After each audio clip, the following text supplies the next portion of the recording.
अलख निरंजन। जय बाबा गुरु गोरखनाथ। ए बाबा क्या बच्चा? कहाँ भटकत हवा है कड़ाके के धूप में? बच्चा भटक नहीं रहा हूं मैं, हम जोगी हैं बच्चा, और जोग रमावत चलता नहीं, दुनिया के जगावत चलता नहीं। का जोग रमावत हवा बाबा? देखा हमन के जिंदगी ऐसो आराम का कितना बढ़िया से बीता था, तू बने बने झूठे टहरा था।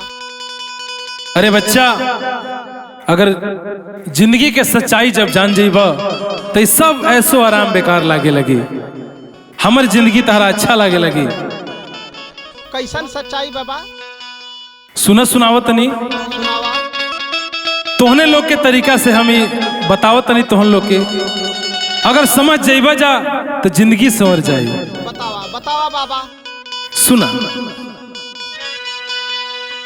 लाली ललैया खाला मलैया,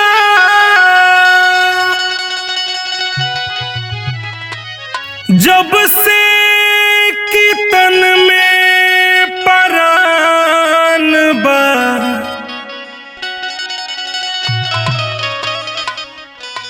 साजनवा डोली लई है गोरिया, विधि के विधान बा। कुछ समझ में आवत बच्चा हम का कहत नहीं? आवत बाबा। हाँ तो सुना समझा। लाली ललैया खाला मलैया, जब से कीर्तन में परान बा,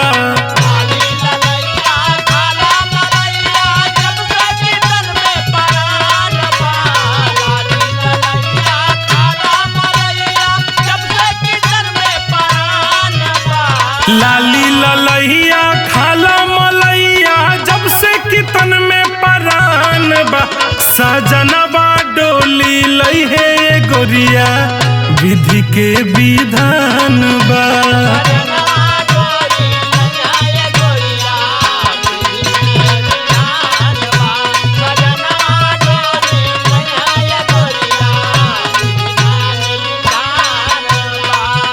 समझ में आयल बच्चा कुछ? हाँ बाबा समझ में आवत है। देखो बच्चा, ये शरीर नश्वर है बच्चा, और आप लोग ये नशा पताई करके इस शरीर का गलत इस्तेमाल कर रहे हैं। अगर भक्ति भाव में रहबा, लीन रहबा, इस शरीर के सही इस्तेमाल करबा, तो भगवानों तो के अच्छा जगह अपना बगल में स्थान शायद दे देस, अपना चरण में स्थान दे देस। यही से बच्चा इस शरीर के बर्बादी मत कर लोग, न तो वो कहे ले भगवान, बाली उम्र में खूब उड़ैलू ओढ़नी बिना बयार के,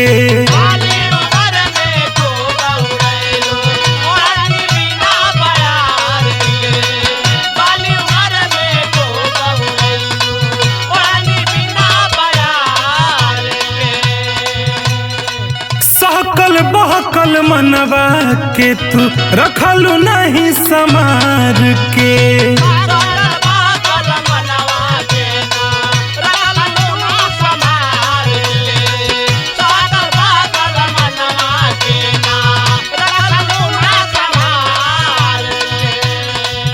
कहे के मतलब है बच्चा कि जब जवानी बा तो खूब आदमी अपना मन के जौन मन करता गलत सही काम करत रहता, लेकिन याद रखा हिसाब एक दिन उइजो देवे के हो। यही से कहे के बा, बाली उम्र में खूब उड़ैलू ओढ़नी बिना बयार के, सहकल बहकल मनवा के तू रखलू नहीं समार के, मन में बैठालो नाम कमालो,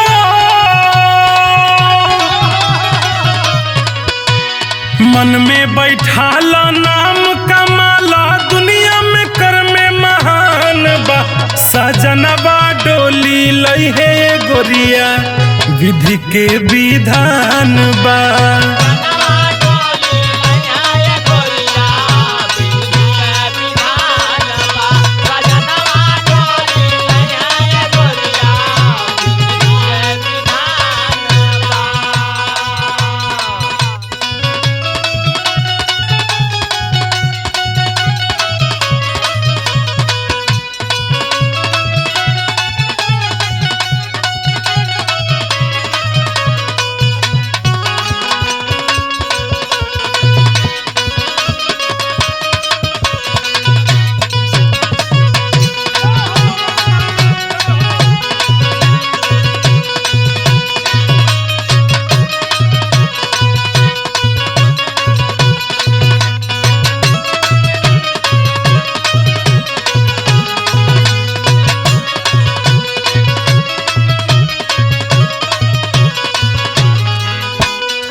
आगे सुनो बच्चा, सुनावा बाबा, थोड़ा ध्यान से हमारी बातों को सुनना। बताइए। बहुत बड़ बात हम कहतनी दोनों लोग के भाषा में, लेकिन थोड़ा सा ध्यान देवे के बा, समझे के बा। समझ जाइबा तो कहते भाई जिंदगी बन जाए बच्चा। जब से भइल बा शादी तोहार झमका लहंगा चुनरी हो।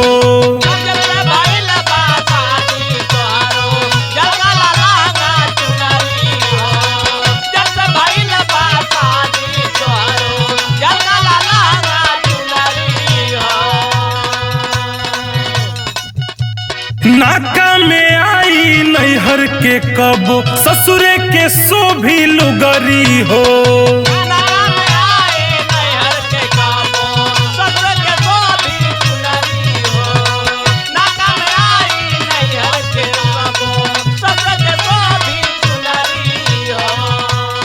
कहने का मतलब है बच्चा कि जितना चाम चुम पहन के घूमत ल जाना, ये कुछ काम ना, ये कुछ साथ लेके जाए थे। सही बात है बाबा। अंत समय में वही जो होला, जो अंतिम कपड़ा मिलेला वही साथ में जाई, वो साथ छोड़ देवेला।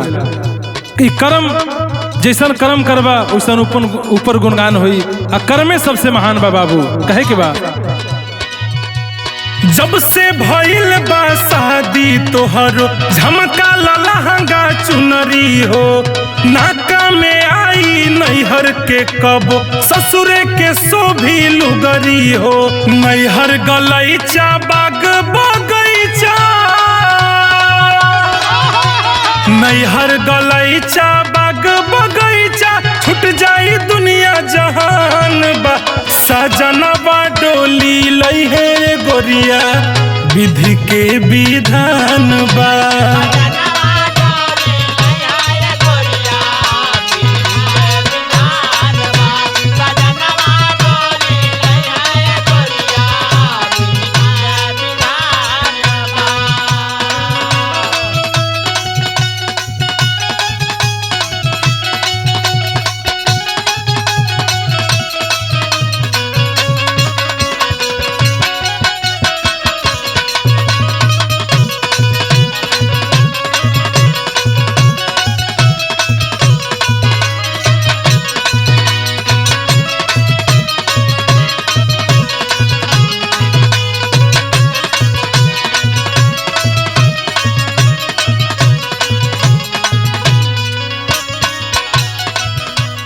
और ये जो लास्ट लाइन में बच्चा बहुत ही महत्वपूर्ण बा, ये पर तनी ज्यादा गौर दिहल। सैया के सेज पर होई जब गोरी तोह से मुलाकात हो।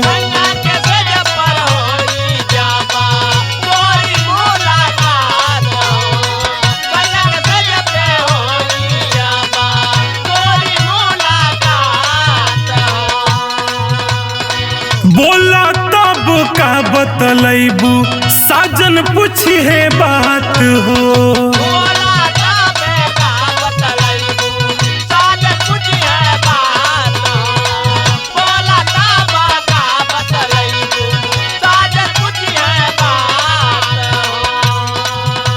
सैया के सेज पर होई जब गोरी मुलाकात हो।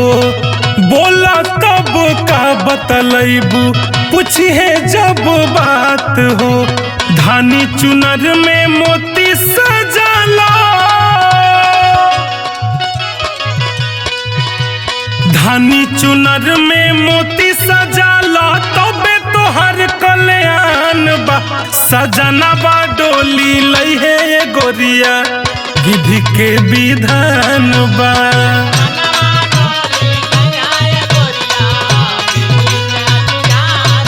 सजनवा डोली लइहे गोरिया, विधि के